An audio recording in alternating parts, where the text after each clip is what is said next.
नमस्कार, खबर समय जगत में आपका स्वागत है। मैं हूं आपके साथ जितेंद्र जैन। आइए नजर डालते हैं आज की कुछ मुख्य खबरों पर।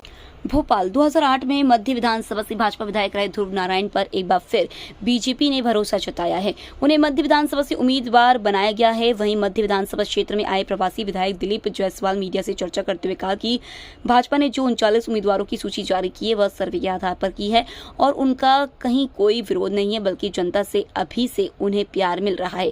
उन्होंने कहा कि मध्य विधानसभा क्षेत्र में 8 दिन के प्रवास के दौरान यहाँ की जनता और कार्यकर्ताओं के बीच पहुंचकर उनसे चर्चा की और सभी ने केंद्र और राज्य सरकारों की योजनाओं की प्रशंसा की। वहीं उन्होंने मध्य विधानसभा के कांग्रेस विधायक आरिफ मसूद पर निशाना साधते हुए कहा कि वे धर्म के नाम पर लोगों को बांटने का काम करना जानते हैं। वहीं ध्रुव नारायण सिंह ने कहा कि जिस तरीके से कांग्रेस विधायक ने वादे किए थे वह पूरे नहीं हुए हैं। जनता काफी नाराज है और वह बदलाव चाहती है।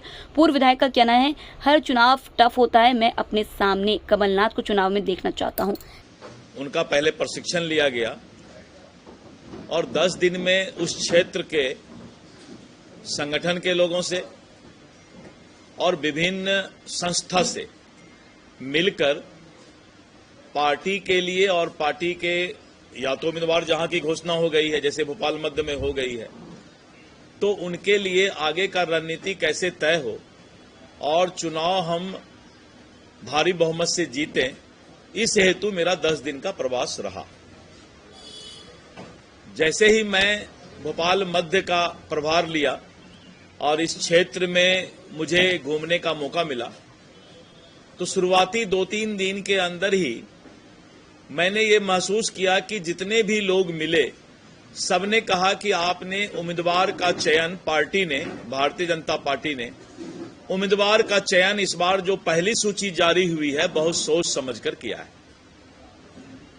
और बात भी सही है कि ये जो 39 लोगों की घोषणा हुई उसमें किसी भी नेता का कोई श्रेय नहीं है कि किसी नेता के कारण ये सीट किसी को मिला है। पार्टी ने वहां के मतदाताओं का सर्वे करवाया और मतदाताओं का रुझान जिनके प्रति सबसे ज्यादा था, लोकप्रियता जिनकी ज्यादा थी, पार्टी ने बिना कुछ सोचे उन्हीं लोगों को टिकट देने का काम किया है। और हमारे भोपाल मध्य के उम्मीदवार की घोषणा श्री ध्रुव नारायण सिंह जी का हुआ है।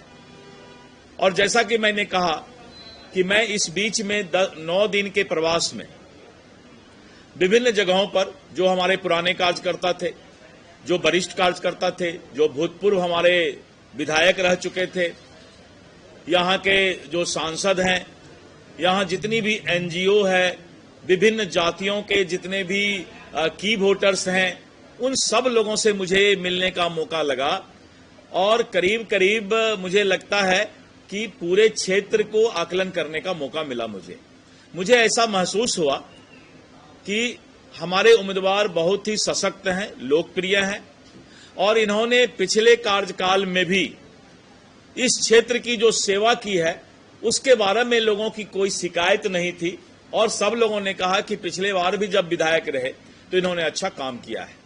बहुत लोगों ने तो ये कहा कि मैंने 10 वर्ष से इंतजार किया कि ध्रुव नारायण सिंह जी को टिकट मिले और हम लोग उनके लिए काम करें। सामने जो भी उम्मीदवार है उसके छल परपंच और बहरूपिया होने का बहुत सारा मुझे उदाहरण भी देखने को मिला कि किस तरीके से कांग्रेस के उम्मीदवार समाज के अंदर जाति और धर्म में लोगों को बांटकर जहर घोलने का काम कर रहे हैं। और इतना ही नहीं, धर्म में भी लिखा हुआ है कि कभी भी धार्मिक गुरु का उपयोग इलेक्शन के समय राजनीतिक तौर पर नहीं करना चाहिए। लेकिन जिस कांग्रेस ने 75 साल तक इस देश को जाति और धर्म के जहर में घोलने का काम किया है, मुसलमान भाइयों को डरा करके रखने का काम किया है कि अगर बीजेपी आ जाएगा तो ये तुम्हें इस देश से भगा देगा, तो मुसलमान भाइयों को डरा डरा करके वोट लेना, आज तक अकलियत भाई, मुसलमान भाई का कोई भला कांग्रेस से नहीं किया। और बाबा भीमराव अंबेडकर साहब के संविधान को भी कांग्रेस ने अपने कार्यकाल में धज्जी उड़ाने का काम किया है। नारा था कि जहां हुए बलिदान मुखर्जी वह कश्मीर हमारा है। और हमने दिखाया कि एक ही देश में अलग अलग निशान और संविधान नहीं रहेगा और 370 धारा हटाया गया और आज कश्मीर के अंदर अमन, चैन, गंगा जमनी और प्यार का वातावरण लाने का प्रयास किया जा रहा है। लेकिन वहीं पर कांग्रेस पूरे देश के अंदर अंग्रेज की जो नीति थी, बांटो और राज करो, डिवाइड एंड रूल, आज वही कांग्रेस अपना वोट बैंक बनाने का काम कर रही है। लेकिन जो भोपाल मध्य का मामला है, इसमें भी कुछ इस तरह की अफवाहें, कुछ इस तरह का साजिश करने का प्रयास कांग्रेस को उम्मीदवार कर रहे हैं। लेकिन हमारे जो मतदाता हैं वो पूरी तरह से सोच लिए हैं कि हम किसी भी परिस्थिति में भारतीय जनता पार्टी के उम्मीदवार को जिताने का काम करेंगे। और जिस तरह से मध्य प्रदेश सरकार में शिवराज सिंह चौहान की सरकार ने बहुत सारे योजनाओं के माध्यम से, लाडली बहना तो खैर आप लोग जानते ही हैं, बहुत सारे योजनाओं के माध्यम से यहां के लोगों का दिल जीतने का काम किया है।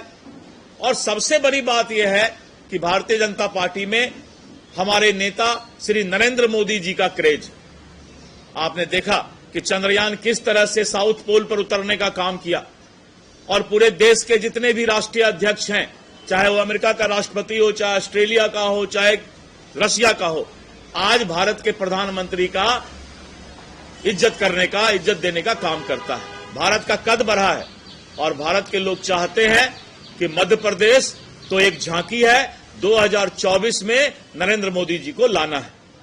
तो मैंने ऐसा महसूस किया है और मैं आप लोगों को धन्यवाद देता हूं कि आज पत्रकार बंधु यहां पर आए हैं, जो एक चौथा स्तंभ है समाज का और जो बहुत ही ईमानदारी के साथ समाज के सच्चाई को सामने रखने, बिना किसी के प्रभाव में आए समाज के सच्चाई को लाने का काम जो पत्रकार करते हैं, चाहे वो प्रिंट मीडिया हो, चाहे वो इलेक्ट्रॉनिक मीडिया हो, इसके लिए हम आपको धन्यवाद देते हैं।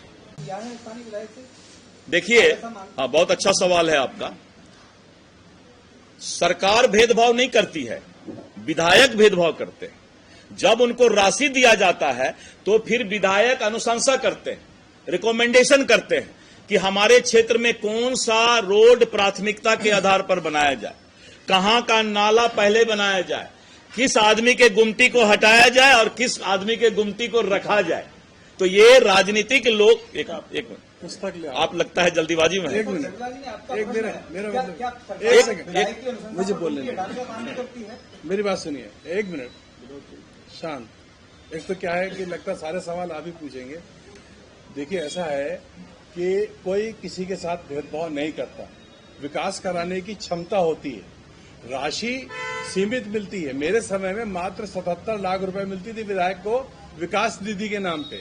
लेकिन मैंने अभी किताब मंगाई है, जो मैंने अपने 5 साल के कार्यकाल की पुस्तक छपवाई थी। आप में से कई साथियों ने शायद देखी भी हो, क्योंकि 10 वर्ष पुरानी बात है, मैंने पुस्तक बुलवाई है। अभी 250 करोड़ से ज्यादा के काम अपने प्रयास से विभागों में जाके अधिकारियों से, मंत्रियों से बात करके कराया। तो ये अपनी क्षमता होती है।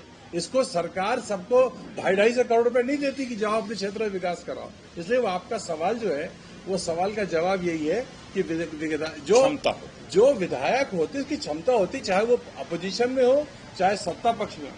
ये मैंने पुस्तक छपवाई है, अभी मैंने इसकी और काफी छपवाई है। 5 साल के पूरे काम इसमें है, सारे फोटो सहित। ये मेरे समय की पुस्तक है, इसको देख लीजिए और आप समझ लीजिए कि विधायक की ललक काम करने की कितनी है, विधायक काम करने में कितना पारंगत है, अधिकारियों से बात करने में कितनी समझदारी से काम लेता है, ये उस पर निर्भर करता है। सरकार तो सरकार है, वो अपने हिसाब से चलती रहती है। खबर समय जगत के लिए संवाददाता आदित्य सराठी की report. For latest news, subscribe to our channel and press the bell icon.